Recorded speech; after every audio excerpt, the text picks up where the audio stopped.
Hi friends, welcome to our channel. இன்றைக்கி நம்ம மதுரை 18ஆம் படி கருப்பண்ணசாமி உருவான கதையை தான் பார்க்க போகிறோம். வாங்க வீடியோக்குள்ளே போகலாம். ஒரு கேரள நாட்டை ஆண்ட அரசர் ஒரு தடவை கள்ளழகர் கோயிலுக்கு வராரு. வந்துட்டு அங்கே இருக்க மூலவரை பார்த்து அவரோட அழகுலையும் அவரோட அருளையும் மயங்கி போய் நிற்கிறாரு. இவ்வளோ அழகான ஒரு கடவுளாக, ரொம்ப சக்தி வாய்ந்த கடவுளாக இருக்காங்களே, இவர் நம்ம ஊரில் இருந்தால் நமக்கு பெருமை, நம்ம ஊருக்கும் நல்லது அப்படின்னு நினச்சிட்டு இவர் ஊருக்கு போயிடுறாரு. ஊருக்கு போனதுக்கப்புறம் அங்கே 18 சித்தர்களை அனுப்புகிறாரு. இந்த ஊருக்கு போங்க, இங்கே போனீங்கன்னா அங்கே அந்த மூலவர் இருக்கார், அவர் ரொம்ப சக்தி வாய்ந்தவராக இருக்கார், அவர்கிட்ட இருக்க அந்த சக்தியையும் அந்த அழகையும் நீங்கள் திருடிட்டு வாங்க அப்படின்ட்டு அந்த 18 சித்தர்களையும் மதுரைக்கு அனுப்புகிறாரு. அந்த 18 சித்தர்களுக்கும் துணைக்கி ஒரு வெள்ளை குதிரையில் காவல் தெய்வத்தை அனுப்புகிறாரு, கருப்பு காவல் தெய்வத்தை அனுப்புகிறாரு. இவங்க 18 பேருமே வராங்க, மதுரைக்கு வராங்க. மதுரைக்கு வந்ததுக்கப்புறம் இவங்க என்ன பண்ணுறாங்கன்னா, எல்லாருமே கோயிலெல்லாம் சாத்திட்டு போனதுக்கப்புறம் யாருக்குமே தெரியக்கூடாதுன்றக்காக அவங்க கண்களை சுற்றி ஒரு கருப்பான மை தடவிக்கிறாங்க. அந்த கருப்பான மை தடவுனா இவங்களோட உருவம் யாருக்குமே தெரியாது. ஸோ எல்லோரும் கோயிலை விட்டு போனதுக்கப்புறம் இவங்க ஒரு கலசத்தில் அந்த கடவுளோட அருளையும் அழகையும் அடுக்க ஆரம்பிக்கிறாங்க. இந்த கூட போன காவல் தெய்வம் என்ன பண்ணுறாங்கன்னா, அந்த சாமியோட அழகில் மயங்கி அவர் அப்படியே நிற்கிறாரு. இந்த சித்தர்கள்லாம் அவங்க போன வேலையை பார்க்குறாங்க. அப்போது அன்னைக்கு நைட்டு அந்த கோயிலோட பட்டர், அதாவது ஐயர் கனவுல இந்த மாதிரி கடவுள் சொல்கிறார், இந்த மாதிரி கோயிலில் திருட்டு நடக்குது, நீங்கள் அதை பார்த்துக்கோங்க அப்படின்னு அந்த பட்டர் கனவுல அந்த கள்ளழகர் சொல்லிடுறாரு.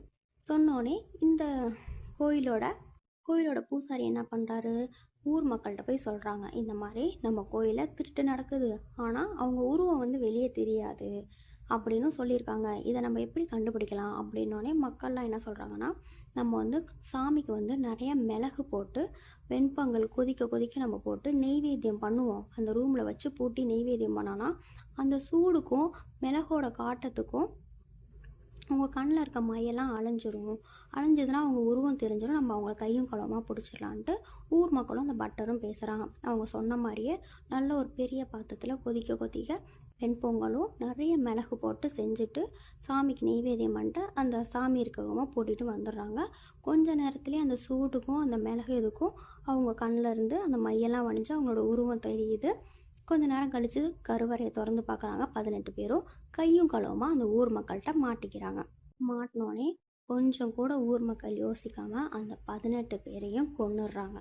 கொன்னதுக்கப்புறம் அந்த கருப்பசாமி, துணைக்கு போன கருப்பசாமியை அவராக சொல்கிறாரு, என்னையே கொல்லாதீங்க, நான் இந்த தெய்வத்தோட அருள்லையும் அழகுலையும் மயங்கிட்டேன், நான் இவங்க பண்ணதுக்காக நான் இனிமேல் இந்த தெய்வத்துக்கு நான் காவல் காத்து நிற்கிறேன், இனி இந்த கோயிலில் எந்த திருட்டும் எந்த இதுவுமே நடக்காமல் இந்த தெய்வத்துக்கு நான் காவல் தெய்வமாக நிற்கிறேன், எனக்கு கூலியாக சாமிக்கு படைக்கிற நெய்வேத்தியத்தில் ஒரு வேளை சாப்பாடு மட்டும் எனக்கு நெய்வேத்தியம் எனக்கு சாப்பாடு கொடுங்க அப்படின்ட்டு அவர் 18ஆம் படி கருப்பு ஊர் மக்கள்கிட்ட சொல்கிறாங்க. அதை கேட்டு அவங்களும் அதுக்கு ஒத்துக்கிறாங்க.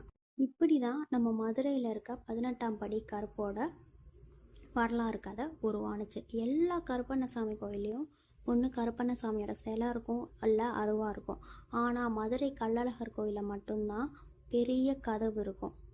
இந்த கோயிலில் அவருக்கு உருவமும் கிடையாது, அருவாவும் கிடையாது. ஏன்னா இவர் காவலுக்காக நான் வந்தேன் அப்படின்றதுக்காக அவர் அந்த வாசல்லே ஒரு கதவாக நின்று அந்த மொத்த கோயிலுக்குமே அவர் காவல் தெய்வமாக நின்று இன்ன வரைக்கும் அவர் அந்த ஊரையும் இந்த நாட்டையும் காப்பாற்றிட்டுருக்காரு. தினமும் நைட்டு கோயிலை சாத்தினதும் கருப்பண்ணசாமி அந்த வாசலில் தான் கோயிலோட சாவியை வச்சுட்டு போவாங்க. அடுத்த நாள் காலையில் கருப்பண்ணசாமி வாசலில் இருந்து சாவியை எடுத்து பூஜை பண்ணிட்டு தான் போய் கோவிலையே திறப்பாங்க. சித்திரை திருவிழாவுக்கு அழகர் மதுரைக்கு கிளம்பி போயிட்டு திரும்பி வரும்போது நகைகளெல்லாம் கருப்பண்ணசாமி முன்னாடி திறந்து காமிச்சு நகைங்கள்லாம் கரெக்டாக இருக்குன்ட்டு அவர்கிட்ட காமிச்சு அந்த காவல் தெய்வத்திட்ட காமிச்சதுக்கப்புறம் தான் அந்த நகைங்க மறுபடியும் கோயிலுக்குள்ளே போகுமே. வருஷத்துக்கு ஒரு நாள், அதாவது ஆடி பௌர்ணமி அன்னைக்கு மட்டும்தான் அந்த பெரிய கதவுகள் திறக்கப்பட்டு உள்ள இருக்க சித்தர்களுக்கு அபிஷேகம் பண்ணி பூஜைங்க நடக்கும். மற்ற எல்லா நாளுமே இந்த கதவுகள் பூட்டப்பட்டு தான் இருக்கும். இதுதான் நம்மளுடைய மதுரை 18ஆம் படி கருப்பண்ணசாமியோட வாழ்க்கை கதை. இந்த வீடியோ உங்களுக்கு பிடிச்சிருந்தா லைக் பண்ணுங்கள், ஷேர் பண்ணுங்கள். இந்த மாதிரி இன்ட்ரெஸ்டிங்கான வீடியோஸ்க்கு நம்ம சேனலை மறக்காமல் சப்ஸ்கிரைப் பண்ணுங்கள்.